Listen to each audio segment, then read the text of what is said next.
Oke, ketemu lagi kita dengan topik menarik. Kali ini masa depan pendidikan di era AI ya. Saya ingin mempertanyakan, saya bertanya kepada AI, apakah sistem belajar 6-3-3-3-4 tahun ini masih relevan saat ini? Apakah ini masih jadinya dia jatuhnya pada saat kita masuk dunia kerja kita harus kita berada di usia 16 sampai 18 tahun ya.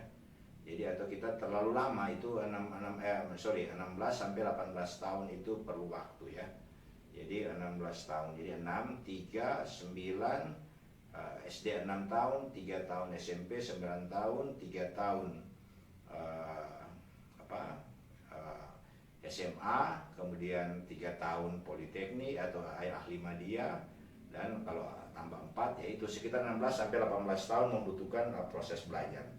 Itu pertama tantangan pendidikan saat ini. Jadi kita memerlukan waktu yang cukup lama. Kemudian tidak fleksibel dengan perubahan industri itu ya menurut AI. Jadi tidak fleksibel ya.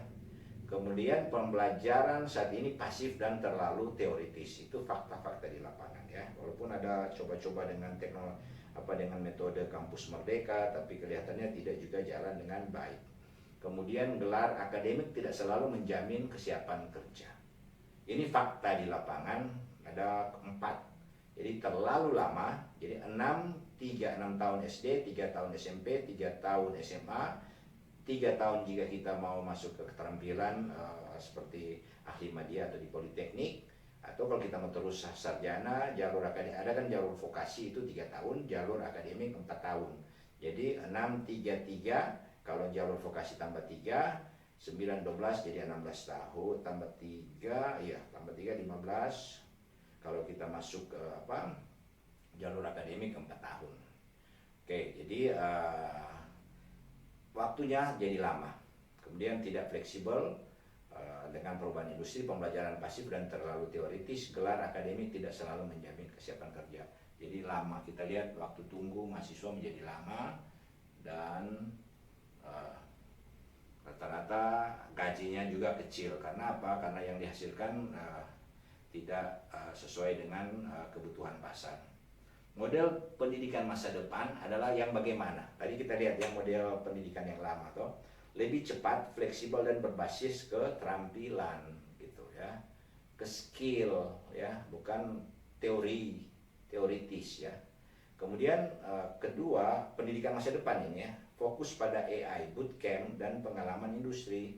Jadi ya teknologi AI ini sudah ya merupakan satu kebutuhan dalam untuk mempercepat, untuk menambah speed proses belajar mengajar. Jadi tidak perlu 16 sampai 18 tahun kalau kita lihat formal 6-3-3-3-4 ya. Jadi waktu itu kita bisa 16 sampai 18 tahun hanya dalam proses belajar. Tapi dengan konsep pendidikan masa depan ini harus lebih cepat, fleksibel dan berbasis keterampilan. Fokus pada AI, bootcamp artinya ya kita cukup masuk di dalam satu training seperti itu dan sudah bisa mendapatkan skill, keterampilan yang memang betul dibutuhkan di pasar kerja. Ditambah lagi dengan adanya pengalaman industri, artinya ya memang betul-betul dia ada ilmu-ilmu itu ada di lapangan baru ya. Kita lihat ya, mulai tingkat SD sampai SMA itu 12 tahun ya. Nah, sistem baru ternyata tidak perlu lagi. Jadi ini mungkin saya minta kepada Menteri Pendidikan atau menteri terkait ya yang berkompeten di bidang ini ya sudah harus ditinjau lagi. Terlalu lama 12 tahun Pak ini ya kita cukup 8-9 tahun aja untuk SD SMA. Kenapa? Karena sudah ada banyak bantuan teknologi. Kalau zaman dulu ya iyalah karena kita masih pakai pensil atau kita ya masih pakai lidi, itu batang-batang lidi untuk belajar matematika dan lain sebagainya. Bukannya itu kurang baik, tapi artinya ya sudah ada teknologi pengganti yang lebih cepat orang mau belajar. Sekarang dengan teknologi AI mau belajar matematika sulit pun ya tinggal cataru, kita bisa dapat solusinya. Ya tinggal kemampuan guru dan mahasiswa dan muridnya ini untuk supaya berkolaborasi sehingga capaian daripada pembelajaran ini tercapai gitu ya, karena teknologinya sudah ada. Dulu mencari buku aja kan susah, sekarang kan sudah begitu gampang ya, di YouTube di mana-mana, apalagi kita pakai teknologi AI, sudah banyak tersedia karya-karya teknologi atau aplikasi-aplikasi berbasis AI yang untuk menyelesaikan hampir semua mata-mata pelajaran yang ada. Jadi tidak perlu 12 tahun SD, cukup 8 sampai 9 tahun. Ini konsep yang ditawarkan oleh AI. Universitas 4 tahun ya, biasanya normal sistem lama. Ya sekarang kita tinggal perkecil aja 2-3 tahun ya. Tadi saya sebutkan masih sampai 4 tahun ya, di dalam podcast saya masih ada 4 tahun. Itu bisa diturunkan 3 tahun, 3 tahun setengah. Karena kenapa? Karena memang ya skill kan tidak perlu banyak. Kita tidak mungkin orang itu menguasai itu sampai 50 skill atau 60 skill. Ada pasar kan cukup 2-3 skill itu yang memang betul-betul ada di pasar dan dibutuhkan, itu sudah cukup kan. Dan kadang itu skill-skill tertentu ya, kecuali kedokteran ya, seperti kedokteran itu masih perlu waktu yang cukup lama. Yang lain itu atau ilmu-ilmu yang lain itu kan tidak, atau perlu ada keterampilan lab dan lain sebagainya, itu masih perlu, memang perlu ada waktu, tapi tidak perlu sampai 4 atau 5 tahun. Mungkin 2-3 tahun sudah cukup ya. Memang tadi dalam podcast saya itu ada sekitar 3 tahun setengah sampai 4 tahun, tapi masih bisa diturunkan lagi. 4 tahun diganti dengan ke 2 sampai 3 tahun. Kemudian micro credential. Ini ya masalah-masalah kondisi-kondisi pelatihan-pelatihan dan lain sebagainya itu yang sekarang ini tidak ada ya. Sekarang ini 3-6 bulan itu harus ada. Jadi mereka masuk langsung di pasar kerja. Jadi pada saat, dan pasar kerja yang sesuai dengan kompetensi yang ada di pasar, kemudian kompetensi tersebut ada di dalam prodi. Ya, kadang mereka di lapangan itu prodinya mengajarkan lain gitu, sehingga ya mereka tidak bisa bikin apa-apa di lapangan. Jadi ini micro credential ini yang dulunya tidak ada, itu harus ada 3-6 bulan. Jadi 2-3 tahun itu saya sebutkan tadi, 3,5 tahun sampai 4 tahun jadinya. Mereka harus magang ya, itu kita sebut dengan magang. Tapi magang betul-betul sesuai dengan kompetensinya. Nah, sekarang kan kita masuk kesian, ada masuk magang ya, di dalamnya pekerjaannya terlalu minim atau kecil ya, karena tidak semua kompetensi yang ada sesuai bidang ilmu ini itu bisa mengakomodir apa yang kita inginkan atau pasar kerja inginkan. Nah, tapi ya, disitulah memang harus kita coba lakukan perubahan. Jadi waktu ini kita harus rubah. Pekerjaan awal itu lulusan S1 baru bekerja. Jadi dari magang praktek, jadi kalau kompetensi yang baru ini, sistem pendidikan yang baru, itu dia sudah, nanti jangan tunggu S1 dia baru bekerja, dia tamat baru mulai bekerja. Dari dia masih mahasiswa, dia sudah magang dan sudah melakukan mengelola pekerjaan-pekerjaan di bidang ilmunya gitu. Itu yang tadi micro credential bisa dilakukan seperti itu ya, kalau kita sebutlah magang. Nah itu yang harus dirubah, yang ya belakangan ini sih memang sudah ada magang-magang, tapi kadang-kadang belum tepat sasaran, gitu ya. Oke, jadi ini format yang baru. Nah, profesi yang bisa dipersingkat ini ya. Jadi profesi yang ini nggak perlu lama-lama. Programmer dan data scientist ya 6-12 1 tahun udah cukup, 6 bulan sudah cukup lah. Desain grafis dan digital marketing 6 bulan, nggak perlu lagi dia belajar 4 tahun. Ini skill-skill yang ada di pasar gitu ya. Pemeta topografi dan drone ini 1-3 bulan kan sudah cukup dia belajar ya. Saya pernah belajar ini menggunakan drone dan menggunakan 2 aplikasi sekaligus, bahkan 3 aplikasi hanya dalam 1 bulan. Sudah bisa saya melakukan atau menggambar geometric layering yang ada kejadian longsor itu saya melakukan, dan cuma 3 bulan, tidak perlu lama-lama ya.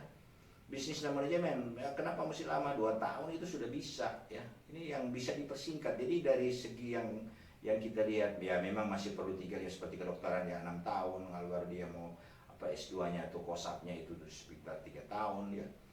Itu ya sudah memang mekanismenya dia harus training lama untuk itu ya.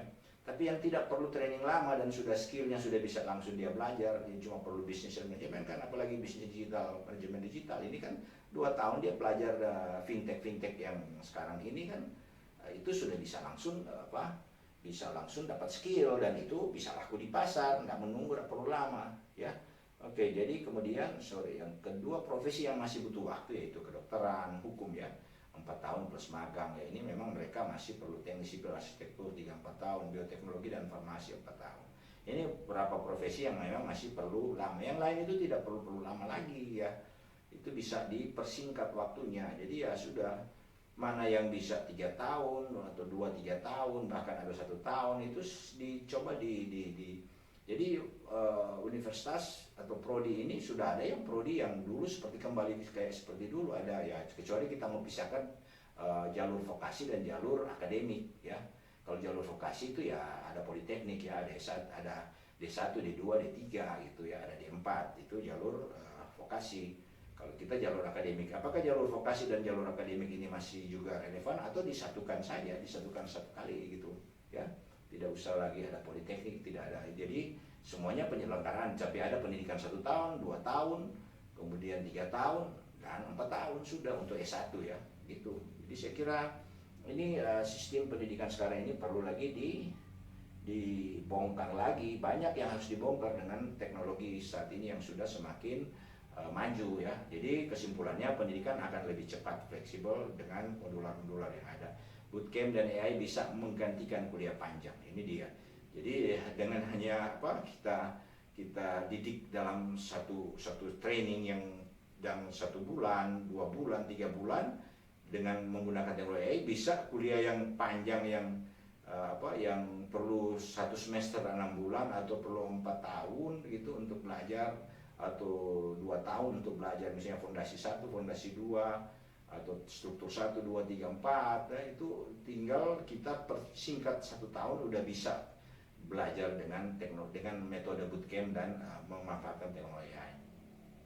Universitas harus beradaptasi dengan mikro kredensial ini ya, seperti tadi yang saya katakan itu magang dan lain sebagainya. Ya jadi sudah harus lepas ya, itu kita harus punya kolaborasi penting antara dunia industri dan dunia pendidikan. Jadi itu masa depan pendidikan lebih praktis, langsung kerja, skill itu yang dibutuhkan pasar kerja sekarang, bukan gelar sarjana dengan sertifikasi bodong. Saya kira ini yang harus dipahami bersama. Saya kira mungkin ini yang bisa saya sampaikan. Ya, semoga menteri terkait bidang pendidikan ini ada keberanian untuk melakukan perubahan sistem ya, perubahan sistem yang reformasi sistem pendidikan yang besar-besaran. Tidak perlu takut karena pendidikan itu adalah sangat fleksibel dan wajib mengikuti kebutuhan pasar kerja dan berani memanfaatkan teknologi. Saat ini teknologi yang paling baik saat ini yang untuk menunjang pendidikan adalah teknologi artificial intelligence, kecerdasan buatan. Jadi kita tidak usah kaku, tidak usah curiga dan lain sebagainya. Teknologi sepanjang kita pakai untuk kebaikan itu nilainya baik. Kecuali kita gunakan teknologi untuk kejahatan, maka ini tentunya tidak baik. Saya kira mari kita sebagai pendidik sama-sama coba mengembangkan atau melakukan terobosan-terobosan baru, inovasi baru dalam dunia pendidikan agar supaya nanti anak-anak didik kita yang notabene adalah anak-anak kita itu bisa langsung terserap pasar kerja, tentu dengan bayaran yang biar bisa survive untuk hidup. Karir dia untuk ke depan itu akan lebih baik. Saya kira ini yang bisa saya sampaikan. Sekian dan terima kasih. Sampai ketemu lagi di podcast saya yang lain.